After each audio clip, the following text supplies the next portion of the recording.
नमस्कार दोस्तों, कैसे हैं आप। साथियों, सीता माता के पिता राजा जनक थे। राजा जनक को विधेय के नाम से भी जाना जाता है। अगर हम हिंदी शब्दकोश में देखें तो विधेय का मतलब होता है बिना देह का। लेकिन विधेय उसे भी कहते हैं जो देह में रहकर भी देह से पूरी तरह से अनासक्त हो गया हो, यानी कि अपनी देह में रहते हुए भी कहीं दूर आध्यात्मिक दुनिया में रहते हो। लेकिन राजा जनक को विधेय क्यों कहा जाता है, इसके लिए हिंदू पौराणिक ग्रंथों में एक बहुत ही अद्भुत रोचक कथा का वर्णन मिलता है। एक बार राजा जनक ने अपनी यौगिक क्रियाओं से अपने स्थूल शरीर का त्याग कर दिया था। तब स्वर्गलोक से एक विमान उनको लेने आया। तो देवलोक जाते समय जब राजा जनक रास्ते में कालपुरी पहुंचे, जहां पर बहुत से पापी लोग प्रताड़ित किए जा रहे थे, तो उन पापी लोगों ने जब राजा जनक को छूकर आती हुई हवा में सांस ली तो उन्हें अपनी प्रताड़ना कम होती प्रतीत होने लगी और साथ ही नरक की अग्नि का ताप शीतलता में बदलने लगा। तो जब राजा जनक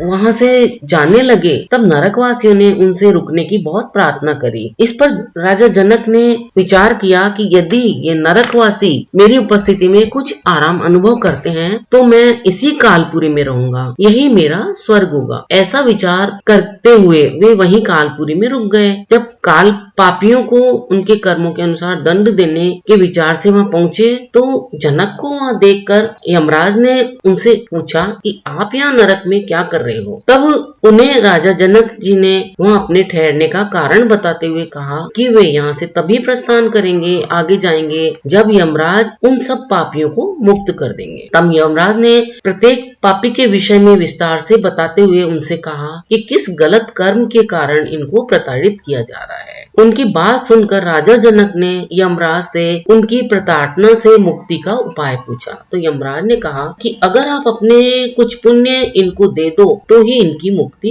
हो सकती है। तो यह सुनकर जनक ने अपने पुण्य उनके लिए दे दिए। पापियों के मुक्त होने के बाद राजा जनक ने काल से पूछा कि मैंने ऐसा कौन सा पाप किया था कि मुझे यहाँ नरक में आना पड़ा। तो जनक की बात सुनकर यमराज ने कहा, हे राजन, संसार में किसी भी व्यक्ति ने तुम्हारे जितने अच्छे पुण्य कर्म नहीं किए हैं, पर एक छोटा सा पाप तुमने कर दिया था। तो एक बार की बात है, जब एक गाय घास खा रही थी तब तुमने उसे घास खाने से रोक दिया और इसी कारण से तुम्हें यहाँ आना पड़ा। अब आप अपने पाप का फल पा चुके हो तो अब आप स्वर्ग जा सकते हो। विधेय राजा जनक ने तब यमराज को प्रणाम किया और स्वर्ग के लिए प्रस्थान किया। पौराणिक मान्यताओं के अनुसार राजा जनक को इसी घटना के बाद से ही विधेय कहा जाने लगा। उन्होंने दूसरों के कल्याण के लिए अपने सारे पुण्य दान करके उनको मुक्ति दिलाई। ये तो एक बहुत ही अद्भुत कार्य है। साथियों, आपको यह जानकारी कैसी लगी, अपने विचार हमें कमेंट करके अवश्य बताएं। आपको ये जानकारी अच्छी लगी हो तो आगे से शेयर करें, वीडियो को सपोर्ट करें। अगर आप ये वीडियो पहली बार देख रहे हैं या सुन रहे हैं तो साथ ही मेरे इस चैनल को भी सब्सक्राइब कर लें ताकि इन्हें नई नई जानकारियां आप तक अतिशीघ्र पहुंच सके। अपना अमूल्य समय देकर वीडियो देखने के लिए आपको बहुत बहुत धन्यवाद। मिलते हैं अगले नए वीडियो में नई जानकारी के साथ।